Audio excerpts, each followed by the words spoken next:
Agad to! Po! Po! Pero lang ang kailangan namin. Ibigay niyo na ang kinita niya, wala tayong magiging problema. Saan ba yan? Kami ang tara! Akin na! Anak ko, tulong to! Kulong to! Sorry po. Kakaalis lang po kasi ng boss ko. Yun lang po iniwan ng pasukli. Tingnan mo pa saan? Wala! Wala, tapos na po ako mag... Hoy! Tagalay! Kaya to!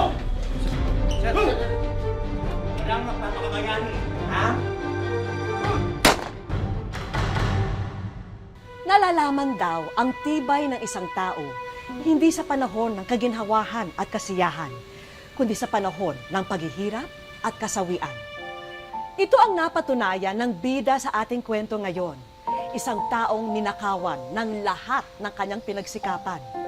Sa kabila ng kanyang kasipagan at magandang hangarin sa buhay, nabaliwala ang lahat sa isang kisap mata lang. Magandang araw po mga kapuso. Ako po si Vicky Morales at ito ang Wish Ko Lang. Sa lahat ng resume na nabasa ko, etong sa'yo yung kakaiba. Ngayon lang ako nakakita ng nagbebenta ng gagamba sa job experience. Eto pa, nagtitinda ng gulay. Bantay sa bakery. House chores to eh. Hindi naman to trabaho. Sir, sideline ko ho kasi yan dati. Kumbaga, binabayaran po ako ng mga kapitbahay sa paglilinis po ng bakuran nila. Ganun, no? Eh bakit naman ata lahat ng trabaho pinasok mo na? Sir, yung katulad po nagbebenta po ng mga gagamba, ng gulay, yun po kasi yung kinikita ko ho doon, na yun po yung pinambabaon ko nung elementary ako. Tapos nung nag-high school naman po ako, yun naman pong paglilinis ko ng bakuran, tapos yung paggagapas. Yun po yung pinambabaon ko. Bilib ako sa'yo, bata. Masipag ka. Unang trabaho ba to? Ang ibig kong sabihin, yung totoong trabaho hindi yung sa palengke o sa bakuran ng kapitbahay mo. Opo.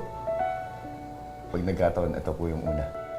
Eh kung ipalinis ko sa'yo yung bakuran ko, papayag ka ba? Sir, sabi ko nga ho sa inyo, lahat po ng trabaho, pinasok ko na ho. Kaya parang wala na ho ang karapatan tumanggi pa sa trabaho. Donna, halika mo na.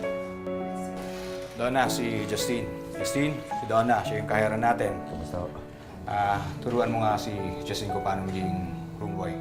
Ha? Sir, teka, ibig niyong sabihin, tanggap na ho ako? Oo, tanggap ka na. Salamat, sir. Thank you po. Jean? Oh, Justin, anong ginagawa mo dito? Bakit parang hindi ka naman masaya nakita mo ako? Sira, di ba sabi mo kasi sa akin may job interview ka? Eh, hindi mo ko masusundo. Yun na nga eh. Kaya nga ako nakapunta dito kasi tapos na yung job interview. At nakuha ko. Talaga? Wow, congrats! Thank you, thank you. Wait, hindi kasama sa celebration yan. Ano, kahit na isang... Di ba sabi ko sa'yo pagkatapos na ng high school ko? Tagal-tagal pa nun eh. Ah, okay, sige. Kung di ka makapaghintay, break na lang tayo. Ha? Taga, nagbibiro lang ako. Joke lang yun. Pero, malapit kayong graduate, di ba? So, ibig sabihin, malapit ko na rin... Hindi, pero seryoso. Masaya ako para sa'yo. Tsaka napakaswerte nung boss mo. Kasi ikaw yung pinakamasipag na taong nakilala ko. Wow! Alam mo yun, nagusto ko sa'yo. Kahit na-girlfriend na kita, binabola mo pa rin ako. Tara na, umuwi na tayo. Tara na, uwi na tayo.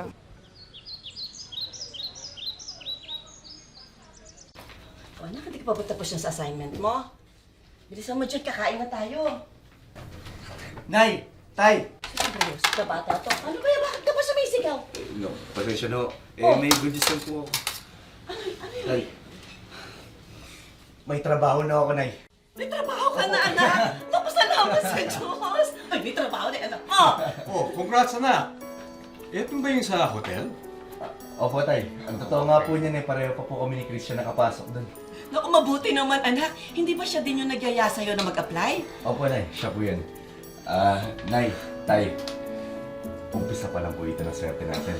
Kapag nakaipon na ho ako, Eh di, magbabalik na po ako nun sa pag-aaral. Magka-college po ako at pagka nakatapos po ako, pinapangako ko po sa inyo, giginhawa po ang buhay natin. Promise po yan. Sana nga, anak. Sana nga. O siya, halika na. Kumain na tayo at alam yung gutom ka na. Diyon, Umupo ka na. nag-aaral ka ba mabuti? Opo. Ha? Kaya halika na. Ano yung assignment?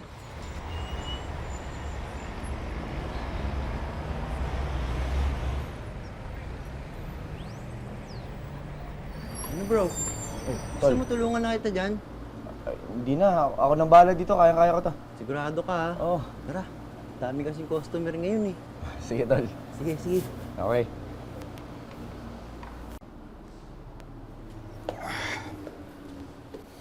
Sir, magandang gabi ho. Gandang gabi rin. Sipag mo ah. Mukhang overtime ka na naman. Nako, Parang ay... tapos na shift mo, di ba?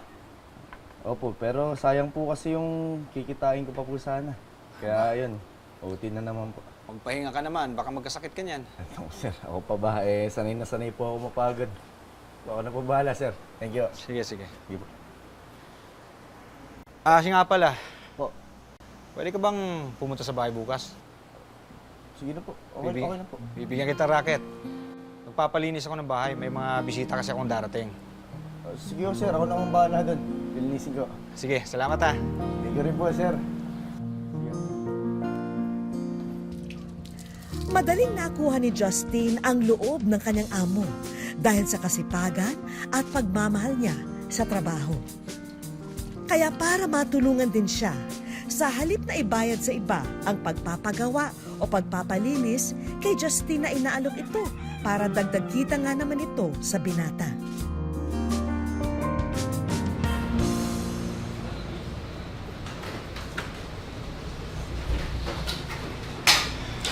Lola, may susunduin lang ako sa pier, pero babalik ako kagad. Sige po. Ingat po.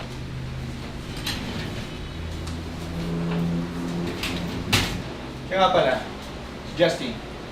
Nasa likod po. Ginagawa po yung aircon. Okay, ano muna bahala rito ah. Sige po, sir. Ingat po.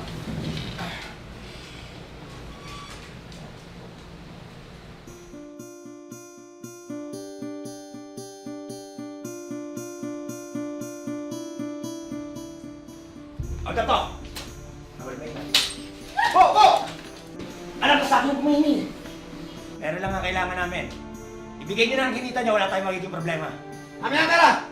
Tapos ba yan?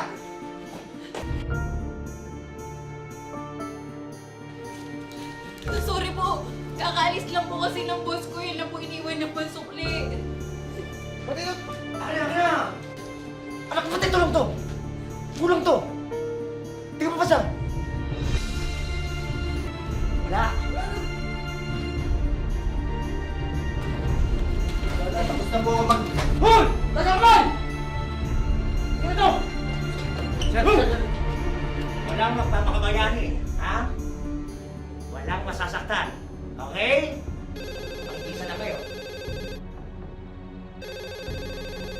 Hoy! Ano ginagawa mo yan? Hoy! Ano yan? Nasagutin mo? Ihingi ka na tulong? Ha? Kailangan natin dagdagan to. Ano yan? Hindi kami natin. Ano? Sumibat na tayo. Anong sumibat? Akitin natin mga kwarto sa taas. Meron pa tayo makukuha ron. Dahil kwarto dito, paano natin malalaman kung may mga tao? Hoy! Luko! Hoy! Ano na? Gusto na! Tulong! Ayun na! Christian! Christian! Ah!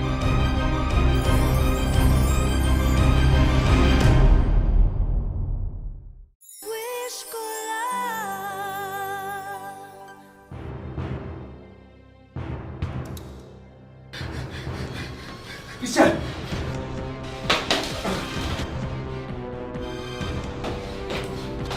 Ah!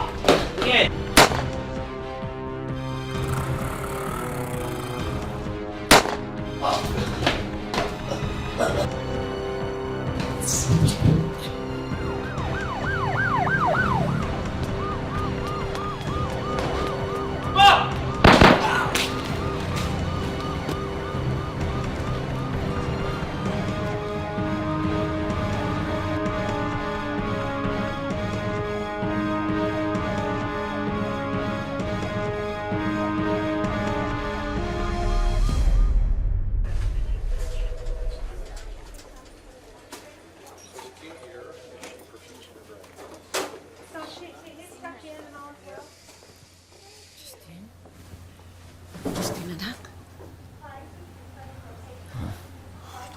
Salamat sa Diyos at nagising ka na. Oh, anak, huwag mo munang pilitin magsalita. Mahina ka pa. Ma, kanina po sa hotel, may nang hold up po sa amin, ma. Tapos, pagkatapos po nun, bigla po nilang binaril si Miss Donna. Anak, tapos na yun. Hindi, ma, pinatay nila si Miss Donna, ma. Hindi, anak, tapos na yun. Wala na sila. Ma, hindi lang po yung pagkatapos po na si Christian naman po yung binaril nila. Ma, Anak, ma, pati ako binaril nila, ma. Ma, tapos na yun. Tapos na. ma, hindi. Ma, Anak, Diyos ko, ano nangyayari sa'yo? ma, bakit hindi ko magalaw yung paa ko? Bakit hindi ako magalaw, ma? Ano nangyayari, ma? Ma, ano nangyayari sa akin? Ma, tulungan mo. Ma, hindi ko magalaw yung ngiti ko. Ma! Tulungan niyo kami, Nurse! Tumama sa spinal cord mo ang bala, Mr. Makalintal, which affected your motor function. I'm sorry, hindi ka na makakalakad.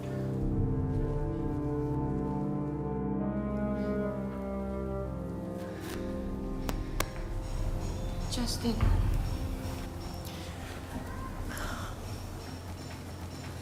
Gina. Naiwan ko muna kayong dalawa. Pagalit mo naman siguro yung sinabi ng doktor, di ba? Baldado na ako. Justin, huwag mong sabihin yan. Hindi na tayo bagay, Gina. Huwag mong isipin yan, okay? Para sa akin, ikaw pa rin yung pinakamasipag kong boyfriend. Yung kaya lahat ng trabaho. Paano ko na magagawa yun ngayon? Hindi ka nahati nga ng katawan ko, di ko na maikot. Okay, hindi kita pababayaan, naalagaan kita.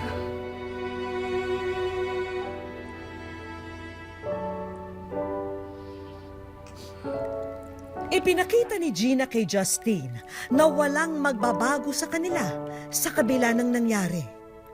Araw-araw, pagkalabas sa eskwela ay diretso na ang dalaga sa ospital para bantayan at alagaan ang kasintahan.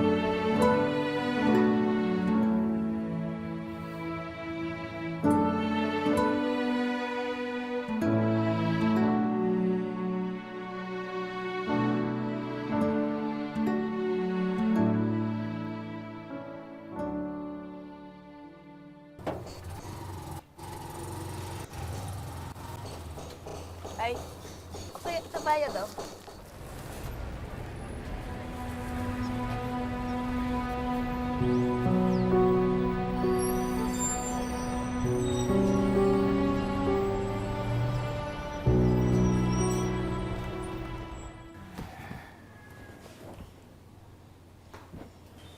Anak, Po, kailan ba huling nadalaw dito si Gina? kung di po ako nagkakamali, siguro po nung 1 linggo pa. Bakit to? Wala naman. Hindi ko na lang kasi siya nakikita dito eh. Baka po busy po sa school kasi malapit na po yung finals na.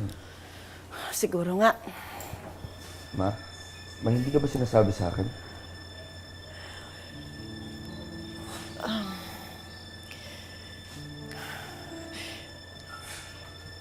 Anak, ako pasensya ka na ha. Hindi na talaga ako makatiis na hindi sabihin sa'yo eh. Si Gina, nakita ko siya may kayakap na ibang lalaki.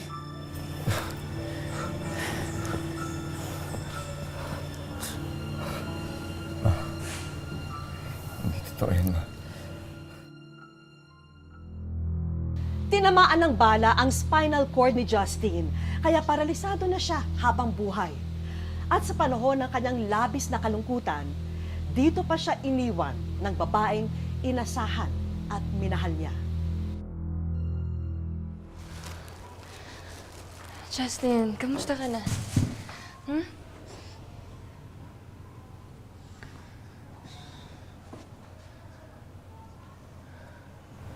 Gina, totoo ba?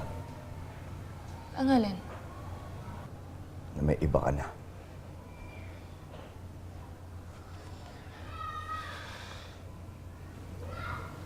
Bakit di ka makasagot? Kasi totoo, di ba? Justin, hayaan mo ako magpaliwanag. Yan, Gina.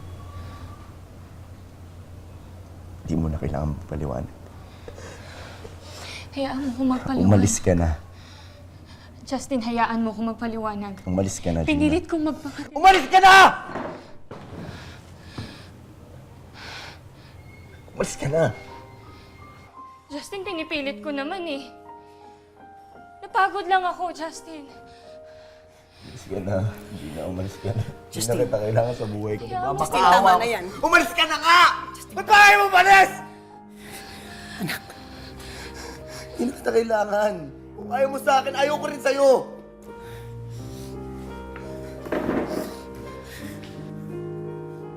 Justin, anak, tama na. Bakit ka na nang mahalaga sa akin? Honest. Tawa na sa akin. Tama na. Ano bang mali sa akin? Ano bang mali sa akin?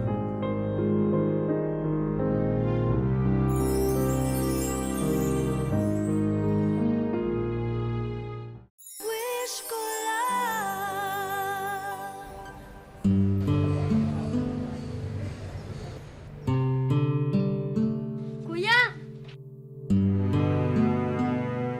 Masaya nga, nakabalik ka na, kuya. Kuya, tignan mo, ginawa ko para sa'yo. Naku anak, lahat naman tayo masaya kasi nakauwi na ang kuya mo. Kaya dapat alika, magpasalamat tayo sa Diyos. Halika. Justin. Justin, anak, halika.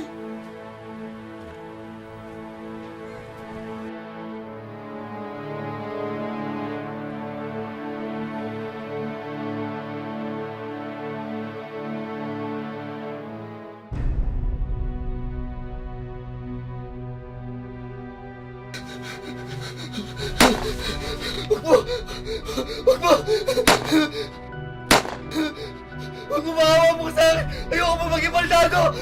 Huwag mo! Huwag mo! Justin? Justin? Justin?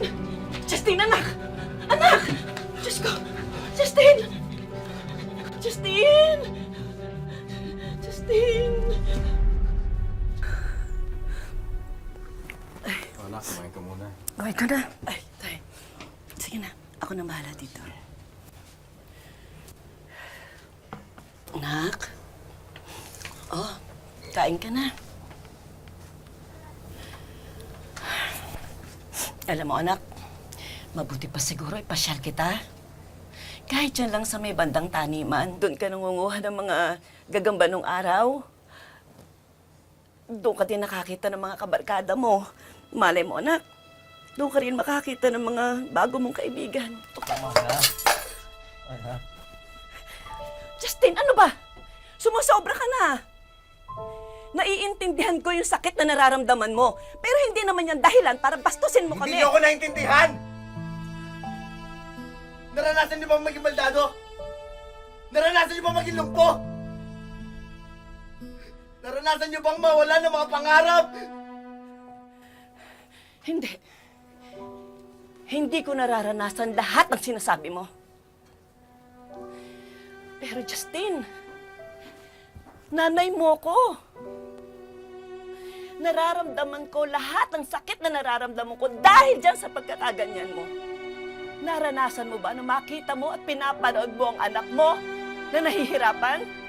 Ha? Alam mo ba? Kung gaano kasakit para sa akin yun na wala akong magawa. Wala akong magawa. Hindi ko alam kung ano ibibigay kong lunas sa'yo para sa sakit mo.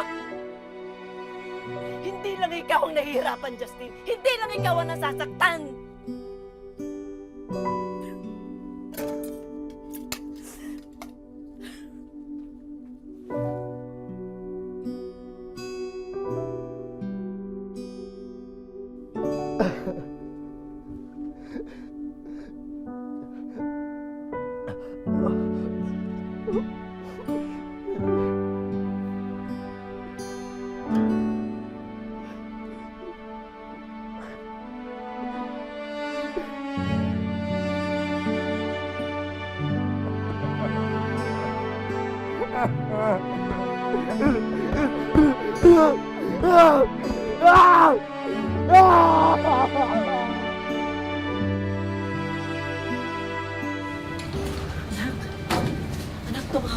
pulis.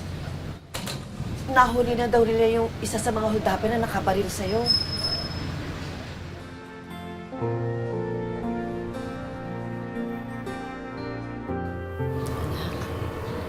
Sigurado ka ba sa gusto mo?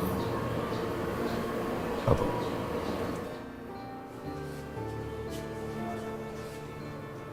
Isa ka sa mga umundap sa amin, di ba? Bakit mo ginawa yan? Gipit na gipit lang talaga kami. Yun lang ang dahilan mo, gipit na gipit! Nagipaldado ako dahil sa gipit na gipit kayo! Mali yung ginawa namin. Kaya humihingi po ako ng tawad sa inyo. Hindi ko na rin mabawi yung mga nangyari. At alam ko na wala na rin ang magagawa tungkol doon. Pero dahil may tiwala ako sa Panginoon at alam kong mas matibay ako sa inyo, kahit na mahirap sa akin, papatawarin ko kayo. Salamat po.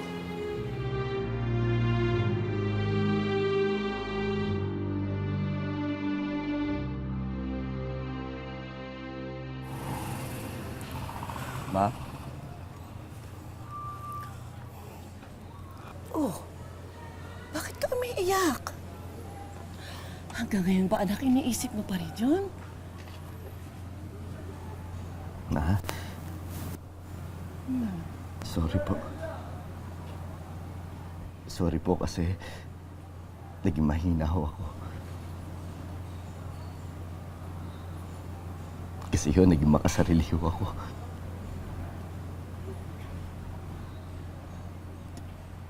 Hindi ko naisip na ako lang po yung nahihirapan.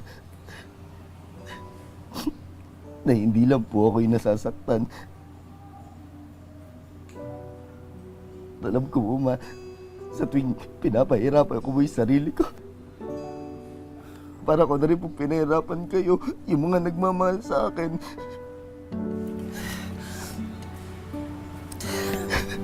Pero alam mo, Ma, kahit na ganito ako, kahit na hindi na po ako nakakalakad, alam ko pa rin po sa sarili ko na napakaswerte ko. Maswerte ka, anak. Maswerte ka, maswerte tayo dahil mahal tayo ng Diyos. I love you, Ma. I love you too, anak.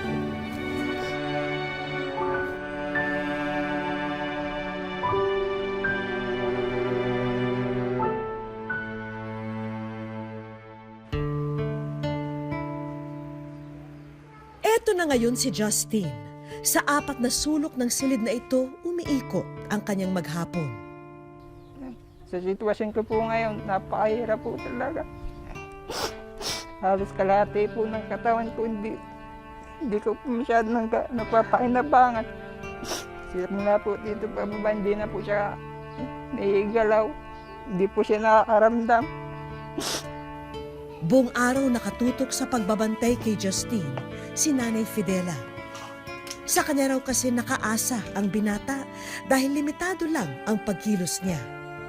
Kailangan po kasi ako ng anak ko dahil iniisip ko po bukas ng alawa sino po maglilinis sa kanya. Sino po magpapalit ng diaper sa kanya.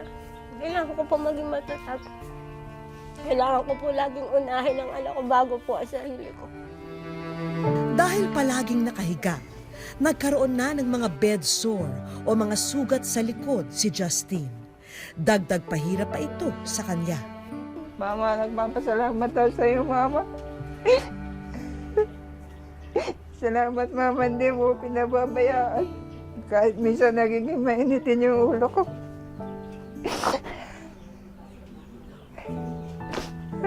Mama, mahal na mahal ko kayo. Si Tatay Wilfredo ang naghahanap buhay para sa pamilya. Pinagkakasya ng pamilya ang kinikita niya sa construction.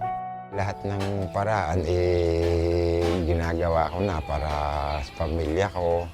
Malaking bagay sa akin kung hindi siya nagkaganda. Nakakatulong na namin siya. Well, sobrang panghihinayang, lalo na sa kanya. Napakabait na bata. Sa kabila ng kanyang sitwasyon, nagagawa pa rin ni Justine na kumilos sa bahay. Nagkukumpuni siya ng mga sirang appliance. at naglilinis ng mga tanim sa kanilang bakuran. Sa mga ganitong pagkakataon lamang siya nakakalabas ng bahay nila. Sa kabila po ng sitwasyon niya at ayaw naman po namin siyang asahan, nagkukumpuni po siya dito ng mga sirang upuan. Nagtatanim po siya ng papaya, pag-aalaga po siya ng manok.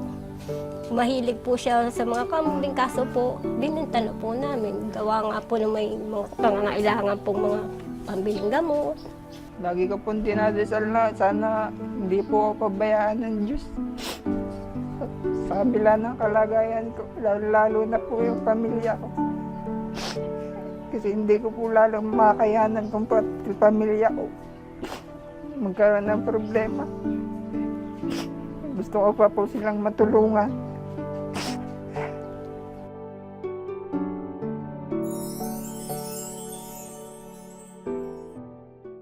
Sa aming pagbabalik, Justin, ikaw ay nasa wish ko lang. Hindi ko po inaasahan na mangyayari yung inaasam ko.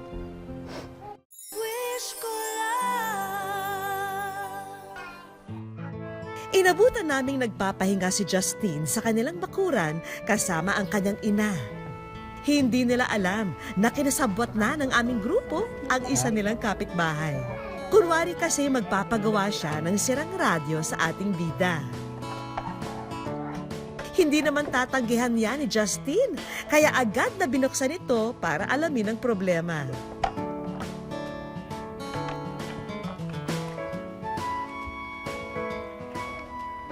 Justin, ikaw ay nasa wish ko lang.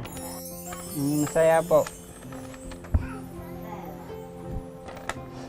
Hindi ko po inaasahan na mangyayari yung inaasam ko. Akala ko hindi po mangyayari. Niyaya na namin sina Justine, pati ang kanyang pamilya, para malaman na nila ang naghihintay na sorpresa. Lahat ng nakikita mo, Justine, mga regalo yan para sa'yo.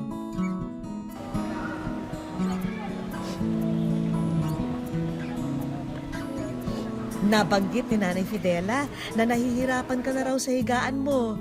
Kaya narito na ang handog naming specialized cooling mattress para hindi ka mainitan at hindi na dumami pa ang sugat mo sa likod. Dagdag pa riyan ang mga gamot at medical supplies na ito. Bibili lang po ako ng isang peraso sa isang linggo pag naubos. Mag-aano na lang po ako ng dahon ng bayaba. Magpapakulo na lang po ako ng dahon ng bayaba. Sana'y makatulong din sa pagpapagamot mo, Justine, ang medical assistance na ito.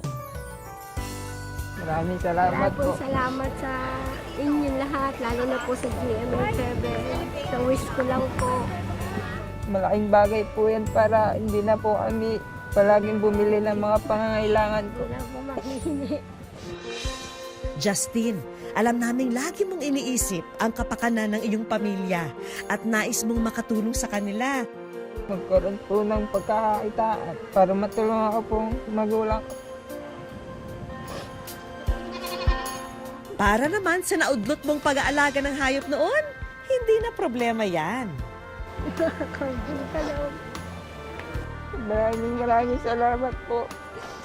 Maraming salamat po sa tulong na binigay niyo sa amin. Papasalamat ko ako na marami sa inyo dahil napagbigyan niyo ng kahilingan ng anak ko.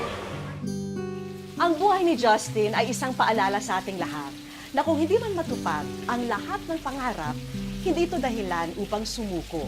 Sa halip, maghanap tayo at bumuo ng bagong pangarap. Dahil habang may gusto tayong maabot, may dahilan tayo para mabuhay. Salamat po sa inyong pagsubaybay, mga kapuso. Ako po muli si Vicky Morales at ito ang Wish Ko Lang.